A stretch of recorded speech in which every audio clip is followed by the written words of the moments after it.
tetap berjalan di jalan yang benar demi kehidupan mereka yang lebih baik. Nyelir, buka matanya, nelek, pan, dagu, det, pan. 1, 2, 3. Saya, nelek, kaki kiri. Kade Astini, Mata buka. pelatih tari Bali di Pulau Dewata.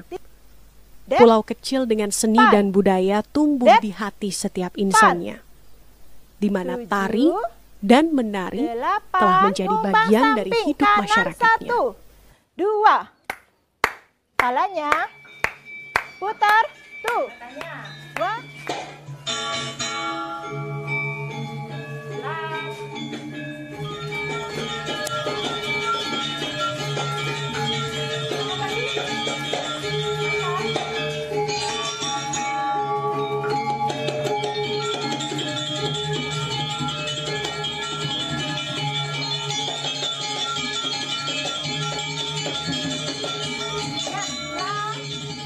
Bagi saya, menari sudah menjadi tradisi yang dijalani oleh masyarakat Bali. Dalam setiap upacara keagamaan di Bali, tarian menjadi bagian dari pelengkapnya. Inilah warisan kebudayaan dari para leluhur untuk penerusnya.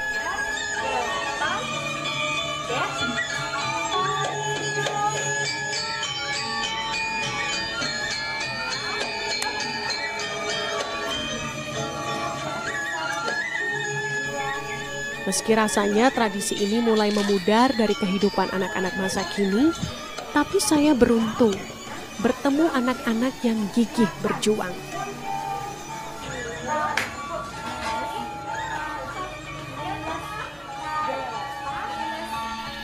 Di sanggar yang kami dirikan 10 tahun silam inilah, beragam cerita hadir mewarnai hidup berkesenian yang saya jalani.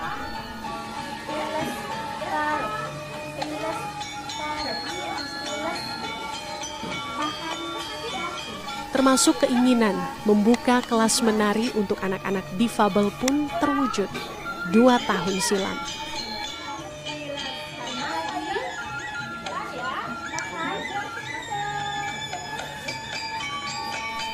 Disinilah saya melihat perjuangan dan kerja keras anak-anak difabel mengejar cita-citanya menjadi seorang penari. Merekalah para penari spesial. Diajarkan tari Puspanjali. Ya, pertama tari Puspanjali itu pale. Bisa? Bisa. Coba dipiles, angkat, ngejar, pale. Bisa? 1, 2, 3, 4, 5, 6, 7. Tidak ada yang tidak mungkin ketika Tuhan sudah berkehendak. Kata-kata ini mungkin menjadi sangat tepat untuk menceritakan kisah perjalanan hidup Resya, anak difabel yang terlahir tanpa kedua tangannya. Dan ia sangat pandai menari.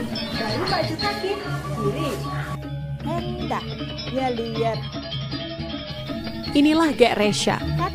Nama lengkapnya Gusti Ayu Resya Iswaria. Umurnya 9 tahun. Meski dengan kekurangan fisik, Resya sangat cepat memahami berbagai jenis tarian Bali yang diajarkan. Pertemuan saya dengan Gek Resya diawali ketika ia mengantarkan kakaknya menari di sanggar. Parasnya sangat cantik. Terlihat jelas di matanya kala itu bahwa keinginannya sangat tinggi untuk menari. Mungkin anak kita yang namanya punya feeling ya, pertama kali memang cuma mendekatkan diri untuk berkenalan sama dia. Besoknya lagi diajak ke sini sama kakeknya pas waktu itu, Gek Resya coba turun ya sini, Bu Dek mau lihat dong. Sini coba di kaca, ini ada kaca, kita coba melakukan gerakan ini yuk. Siapa tahu nanti Gek bisa ikut nari. Karena dia memang jarang keluar, Gek Resya ini. Selain jarang keluar, jarang juga kumpul-kumpul sama yang lain. Nah di sini saya sendiri meluangkan waktu untuk khusus buat Gek Resya. Jadi di sana Gek Resya merasa senang karena anak-anak yang lain sangat welcome sekali. Pada saat dia datang sudah ada sapaan dari yang lain, halo Gek Resya. Jadi di situ kayaknya motivasinya semakin tinggi. untuk belajar tari Bali.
Kenapa tidak diberikan?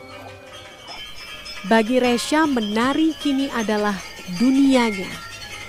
Dunia yang telah menerima segala kekurangannya. Dunia yang menumbuhkan rasa percaya diri hingga memberikan warna baru di hidupnya saat ini. Kecintaannya terhadap tari Bali bak melekat dalam diri Resya. Maka tak heran, sangat paham tentang teknik-teknik melatih tari hingga fasih mengajari adik dan teman-temannya menari Bali. Depan maju 1, 2, harus 3 kali. Lihat kakak nari itu jadi kepengen nari. Terus kan diajarin sama kakak di rumah tuh pemanasan. Bisa nih pemanasan. Nah pas diajarin nari itu pertama kalinya kan susah banget. Nah pas udah bisa tuh baru ikut ke sanggar. Nah di sanggar latihan gitu terus. Jadi keterusan seneng banget rasanya. Ya pengen aja ngajarin teman-teman gitu. Kalau nari itu ada gerakan yang paling lincah. Jadi terkadang kalau lincah itu sakit banget. Namun di balik senyum riang Resya,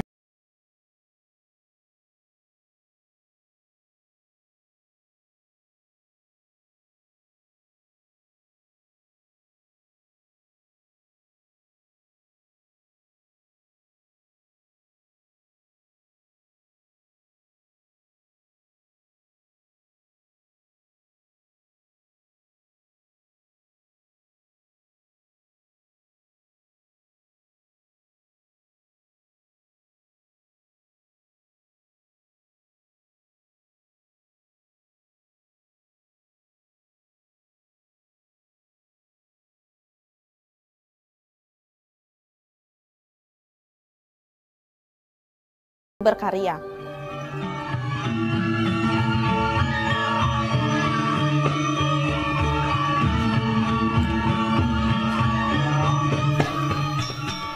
bagi saya, kehadiran Resya telah menjadi bara penyemangat anak-anak berlatih di sanggar. Energinya telah membangkitkan mereka yang sempurna secara fisik untuk tekun dan mencintai budayanya.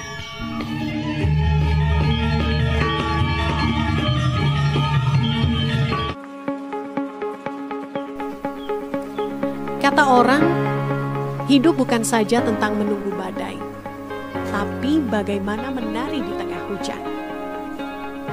Jalan mencintai hidup, memahami bahwa tidak perlu menjadi sempurna untuk menjadi baik.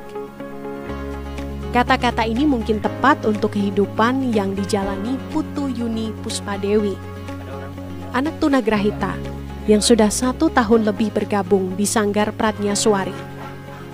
Sekilas, fisiknya terlihat sama dengan anak normal lain. Namun ternyata kemampuan kognitif dan intelektualnya di bawah rata-rata anak normal. Dumun kan raganya kayak step. Step kadang tiang nah waktu ke tiang ke dokter, kadang napi adanya. Ayah lah bahasa Bali ke kadang kenten dan Wente nak matu masan sanganan ane di 1.000, ane di 2.000, 1.000 ada pe. Nyusuk dan bisa men 5.000-an dan pun bisa nyusuk. Seperti halnya Resya, Yuni pun harus berjuang untuk dapat diterima di lingkungannya. Kondisinya sebagai penyandang difabel membuatnya harus menerima ejekan dan cemooh teman-temannya. Di SD tuh dulunya diejek, terus dipukul, terus dikejar-kejar, habis dikejar gini, pokoknya tuh dipukul matanya. Jodoh akhirnya mempertemukan saya dengan Yuni. Memang butuh waktu lebih lama untuk mengajari Yuni teknik dasar menari. Tapi tidak mematahkan semangatnya untuk menghafalkan gerakan dari setiap tarian yang ia pelajari. Coba untuk, yuk kita mainan ke sanggar. Akhirnya dia mau dengan semangatnya, orang tuanya juga semangat. Dan sampai dia tampil pun, biarpun dia memang kekurangannya di situ ya, jadi dia harus memang ditaruh di belakang. Kalau dia ditaruh di depan tuh sudah bingung dia, nggak ingat lagi dia, karena semangatnya juga luar biasa. Biarpun dia tidak sepinter yang lain karena dia itu atlet juga, atlet panjat tembing. Jadi tangannya dia itu nggak selentik penari yang lainnya. Jadi tetap dia berusaha untuk gimana caranya biar tangannya mau lentik kayak gitu. 2, 3. Selain Resya dan Yuni, ada juga Apika yang tekun berlatih menari. Apika adalah anak tunarungu. Ia tidak bisa mendengar dan berbicara. Sudah 2 tahun dia bergabung untuk menari di sanggar.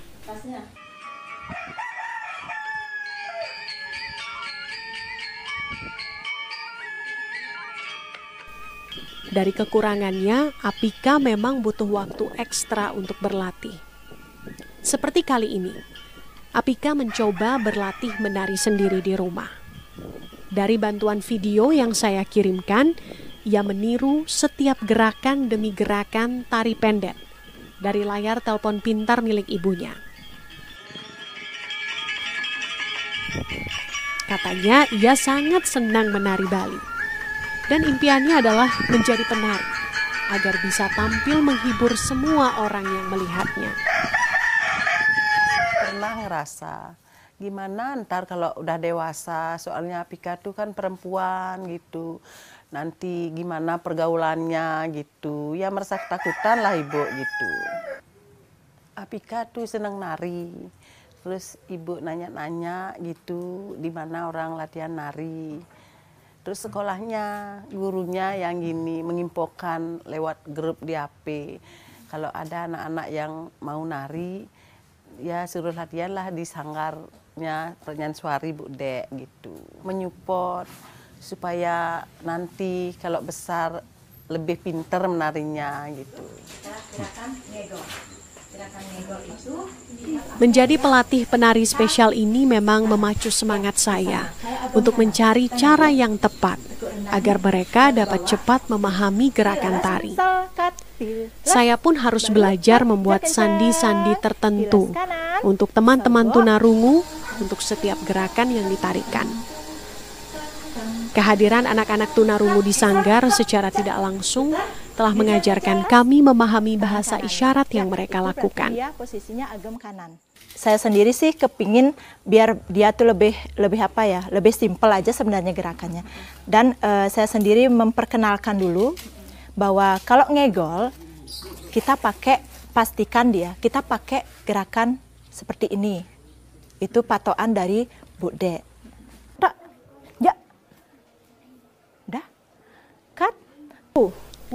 Di sanggar kini ada lebih dari 10 anak tunarungu yang belajar tari. 3 laki-laki yang sedang belajar tari baris dan sisanya perempuan yang sudah mampu menghafal tari penyambutan maupun tari lainnya. Keterbatasan memang tidak menghalangi mereka untuk belajar. Kami selalu yakin ada jalan untuk mereka yang benar-benar mau berjuang.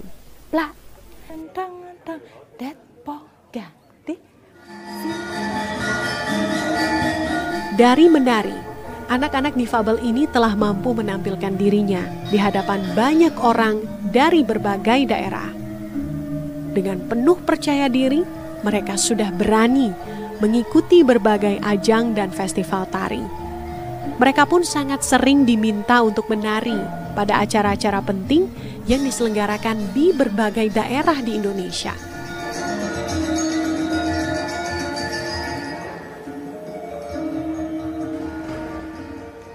Selain menari, berlatih tata rias menjadi bekal keterampilan yang kami siapkan untuk kehidupan mereka ke depan. Kemandirian harus disiapkan sejak dini, dan peluang harus diciptakan untuk mereka gapai demi kehidupan yang lebih baik.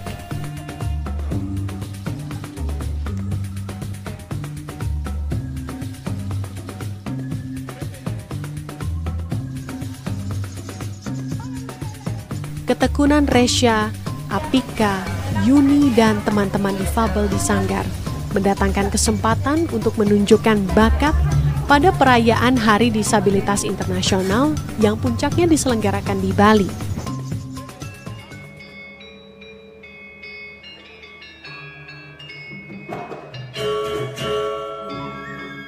Senyum bahagia terpancar dari wajah penari-penari spesial ketika mereka didaulat untuk menari pendet di hadapan petinggi negeri ini.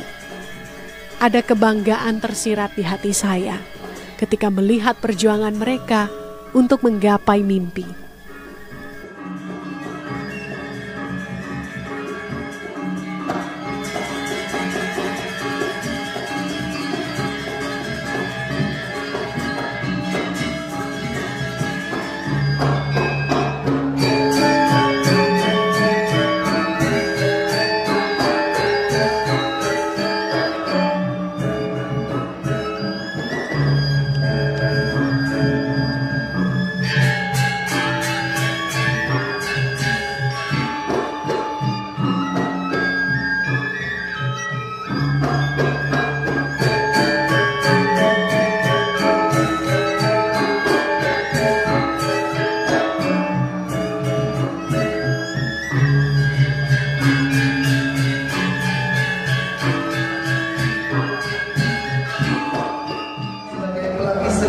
Inspiratif peduli penyandang disabilitas di Kadek Astini.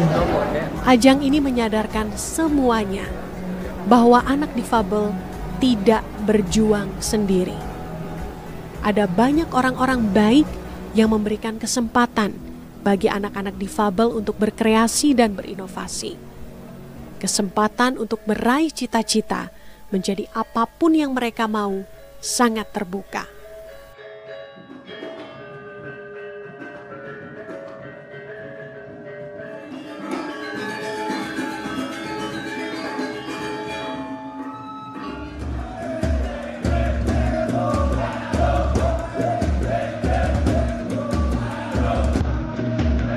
Perjalanan penari spesial dari Jembrana Bali akan terus berlanjut. Meski usia mereka masih sangat muda, semangatnya untuk terus melangkah tidak pernah pudar. Meski hari terburuk harus mereka lalui. Perjalanan Resya, Apika, Yuni, dan teman-teman difabel nyatanya dikelilingi oleh orang-orang yang menyayangi dan mencintai mereka. Dari kehadiran mereka, kita sadar bahwa kita tidak pernah sendiri. Semangat mereka pun telah menjadi inspirasi bagi banyak orang untuk terus berjuang menggapai mimpi. Mereka anak-anak spesial yang memiliki keahlian tertentu ya, yang mungkin tidak semua orang yang bisa memiliki. Biarpun orang sempurna belum tentu juga bisa kayak mereka. Semangatnya yang luar biasa seperti itu.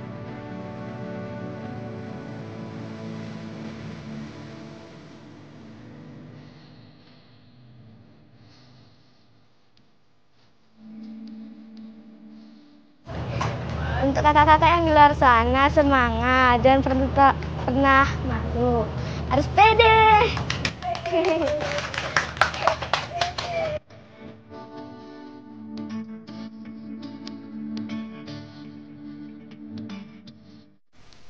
penari spesial tumbuh, berkembang, bertahan dan indah di tengah terpaan zaman. Mereka adalah penebar cahaya kebahagiaan yang tulus untuk semua makhluk di bumi.